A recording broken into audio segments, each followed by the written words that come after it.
Muchas gracias por el espacio. Muchas gracias por el espacio. Vamos a compartir pantalla. Ahí se ve, supongo, ¿no, Marvin? Sí, se ve perfectamente. Ok, perfecto. Como digo yo, empezamos siempre por el final, ¿verdad? No sé si la mayoría de vosotros os habéis encontrado en alguna vez en un momento con vuestros equipos, con la parte de que hay algo invisible, algo que nos está amarrando, algo que nos está sosteniendo, ¿verdad? Algo que nos impide que de verdad el equipo empiece a surgir, que ese equipo empiece a desarrollarse. Y la verdad, el motivo de mi charla es porque yo vengo sintiendo eso durante muchos años y entrando en esta travesía del team coaching, me pude dar cuenta de muchísimas cosas, de la parte de soltar, de la parte de borrar ese paradigma que tenía en mi cabeza de que el control y la dirección eran la clave para manejar los equipos, eran la clave para que las empresas se potenciaran, para generar esos famosos KPIs, esas famosas utilidades que tanto se habla. Pero durante el tiempo me empecé a dar cuenta de que las cosas eran diferentes, ¿verdad? De que la parte que somos humanos, que tenemos sentimientos, que tenemos emociones, y como siempre digo, que el 90% de los problemas que tenemos están ligados a la comunicación y al ego. Entonces, os he preparado una pequeña historia con varias etapas explicando la vida que yo he tenido como gerencia, como team coach y como asesor para mostraros un poquito mi pincelada de cómo logré abordar todos estos temas, de esos mecates, de esas cuerdas que nos amarran de manera invisible que a veces no logramos potencializarnos como individuos y como equipo. Para mí la primera etapa es el cambio de los paradigmas. Siempre venimos escuchando rompe el paradigma, no sigas lo trillado, vete cambiando las cosas.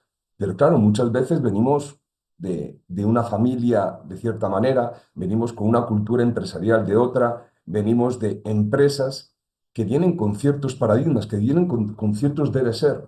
Entonces, muchas veces lo primero que tenemos que desarrollar es cambiar esos paradigmas propios. Es decir, empezar a tener una visualización diferente buscando una plenitud. Entonces, cuando estamos hablando de los equipos, yo siempre he considerado que siempre se habla del líder del equipo, del líder del equipo. Entonces, yo invito a cambiar esa palabra de líder por facilitador, porque al final de cuentas, para mí un líder no es únicamente el que guía la manada, sino que el que empuja a esos miembros de la manada a atreverse, a caminar un poquito más hondo en ese bosque, a guiarlos, a sentir esa protección de ese líder cuando están en esas zonas poquito oscuras del bosque y que se pueden encontrar situaciones complejas. Pero ¿qué es lo que sucede? También si hay un responsable del equipo, un responsable de esos rendimientos, que a final de cuentas las empresas somos rendimientos, entonces nos encontramos en otro cambio de paradigma que tenemos que empezar a trabajar, que es el reto del control. Todo el mundo habla del micromanagement, todo el mundo habla de no tener que estar encima de los colaboradores, pero ¿qué tan fácil soltamos ese control? ¿Qué tanto creemos o queremos creer en las personas que trabajan con nosotros? ¿Qué tanto queremos soltar esas cuerdas que nos están arrastrando que no nos permiten desarrollarnos? Porque al final de cuentas, si estamos atentos y controlando todo sin confiar en nuestro equipo, ¿qué es lo que sucede? No vamos a poder avanzar como vemos en esta imagen. Seguimos arrastrando esas cadenas, esas cuerdas que nos atan y no nos permiten avanzar. Entonces, aquí vino el tercer cambio de paradigma que yo invito, que es empoderar en lugar de dirigir. Eh, yo siempre digo que es mejor impulsar a los miembros a asumir más responsabilidades. Es decir, no únicamente a buscar un rendimiento. Todos tenemos derecho a equivocarnos. Y si nosotros queremos empoderar a nuestro equipo, tenemos que darles el permiso de equivocarse. Pero siempre digo, porque hay que tener mucho cuidado con estas cosas, una cosa es equivocarse y otra cosa es vivir equivocado. Pero también ese crecimiento que nos generen ese cambio de paradigma, de permitir al otro que falle, de permitir al otro que crezca, de permitir al otro que esté en sintonía, es una cuestión también de los paradigmas que tenemos que ir rompiendo para lograr una mayor eficiencia en las empresas y, si me apuras, también una mejor calidad de vida. Porque todo al final de cuentas no podemos separar el profesional del ser humano. Está todo intrínsecamente relacionado. Y ahora vamos a pasar a la segunda etapa, que la segunda etapa, una vez cuando ya hemos roto estos paradigmas generales, por decirlo de alguna manera, nos encontramos varios desafíos en el camino. Cuando ya sentimos que vamos soltando, que vamos rompiendo esas cadenas, que ya nos estamos adentrando en esa autopista de doble vía rapidísima, que vamos con cierta celeridad, llegamos y nos encontramos que no es únicamente los paradigmas que tenemos nosotros, sino también las partes personales y profesionales de los equipos con los que estamos trabajando. Es decir, idiosincrasias, culturas, familia, hasta la parte profesional de formación. Cuando estamos con estos desafíos en el camino de los profesionales, no es lo mismo trabajar con un equipo de informáticos que trabajar con un equipo de especialistas en ventas. Son perfiles totalmente diferentes, vienen con una vida, con matices totalmente distintos, pero todos tienen como esa pizquita de sal que siempre es necesaria en cualquier receta. Entonces, ahí es uno de los principales desafíos que también nos encontramos, porque cuando entramos en esa parte, vemos la diversidad de los equipos. ¿Dónde está la riqueza? A final de cuentas, hoy estamos en un mundo excesivamente globalizado. Encontramos gente de 1823, como digo siempre bromeando, nacionalidades trabajando juntos, con un bien en común. Y esa diversidad es lo que ha dado tanta riqueza, tanta evolución, tanto a las empresas como en el aspecto sociocultural. Entonces, considero que es por ahí donde tenemos que empezar a amarrar en los conceptos. Es decir, abrazar la diversidad. Por ejemplo, también con la parte de diversidad estamos hablando de 1800 cosas en general, pero podríamos también hablar de la diversidad de la gente que es neurodivergente. Hay gente que no tiene las capacidades para expresarse que pueden tener otros, pero pueden tener ese pensamiento disruptivo, esa creatividad, pero les cuesta expresarlo. Entonces, cuando tenemos esa diversidad de equipos, si cada uno se potencia en lo que él es bueno, vamos a lograr que eso explote en una maravilla, que se genere un círculo virtuoso total. Pero claro, para generar ese círculo virtuoso del que os estoy hablando, tenemos que entrar a algo que es complejo, la adaptabilidad y la flexibilidad.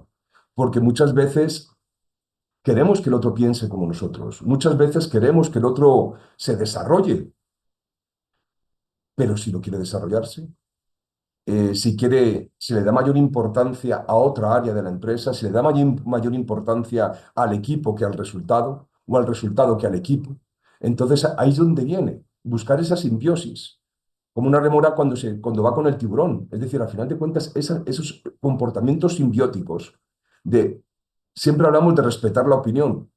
Yo puedo estar no de acuerdo, pero sí tengo que tener la anuencia de escuchar tu opinión y que me la compartas en un espacio de seguridad psicológica.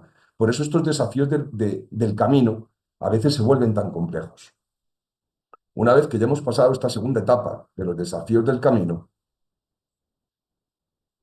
pasamos ya a sentir que esas cuerdas, que esos mecates se van soltando. Entonces, ¿dónde viene aquí? La parte del crecimiento tanto individual como con el equipo.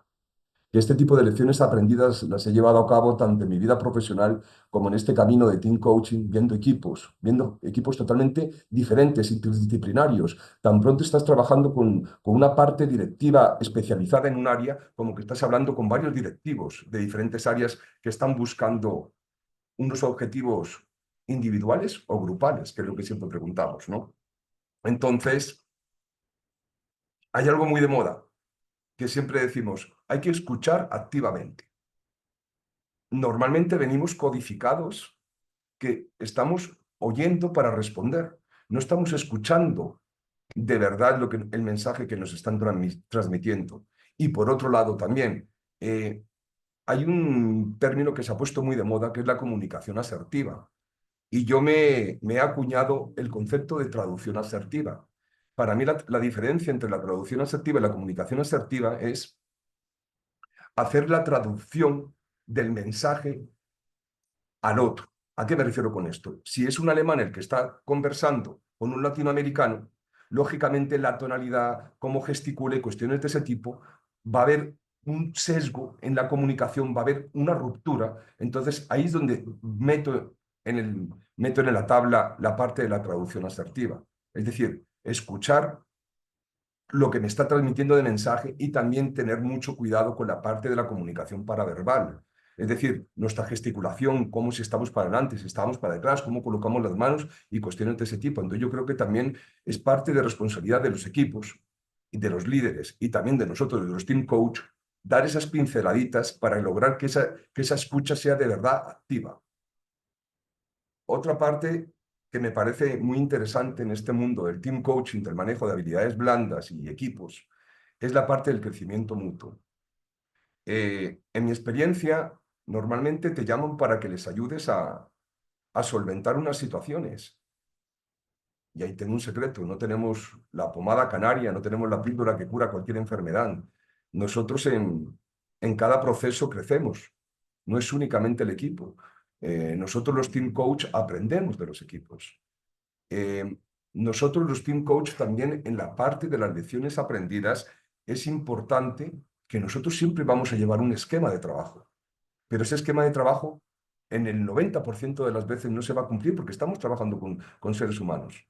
Entonces vamos a dar la prioridad y vamos a dar la gestión y vamos a dar el foco donde el equipo necesita, no donde la planificación que teníamos con anterioridad.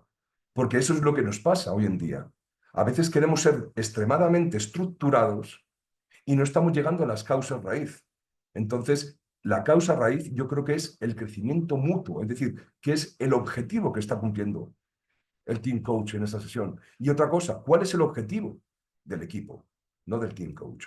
Porque al final de cuentas, como digo yo, todos somos unos facilitadores. Otra parte también muy importante de lecciones aprendidas que yo considero que es la más compleja para el ser humano es soltar el ego. Em, y yo siempre trato de invitar a que transformemos ese ego en una conciencia colectiva. ¿A qué me refiero con esto? Que en lugar de pensar de manera individualista, de lograr los objetivos, nosotros, ya sea el team coach, el líder, el miembro del equipo, que busquemos ese beneficio común.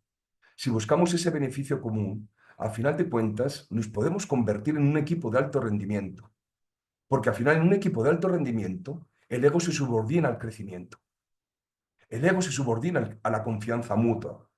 Al final de cuentas se genera ese grupo sinérgico que se potencia cada una de las habilidades que tiene cada uno de los participantes de ese mismo equipo. Y sin olvidar, siempre nos llevamos un aprendizaje muy importante en los team coach también en las sesiones.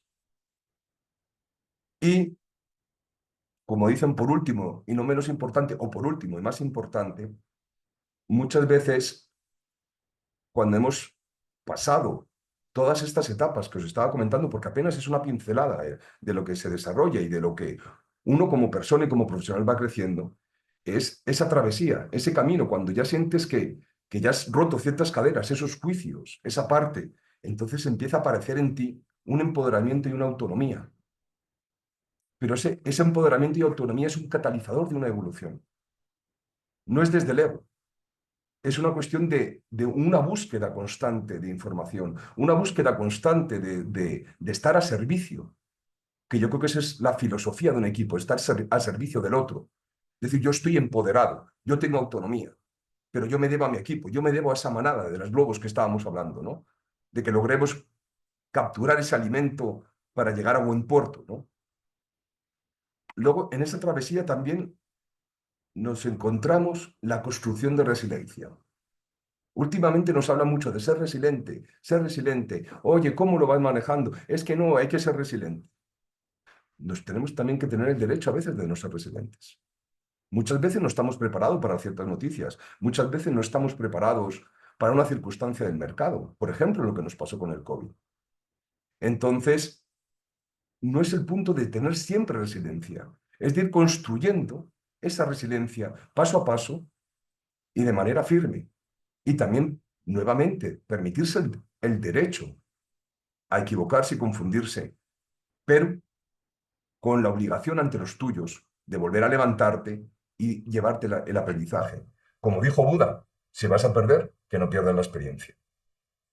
Y luego, después de esta travesía, este tercer punto final, me parece que es la transformación. Como una pupa cuando se convierte en mariposa. La satisfacción que uno siente. Porque no es únicamente la satisfacción de lograr los objetivos de la empresa, esos KPIs, esos OKRs o la utilidad de la compañía. Es también ese crecimiento interno que nos genera el team coaching.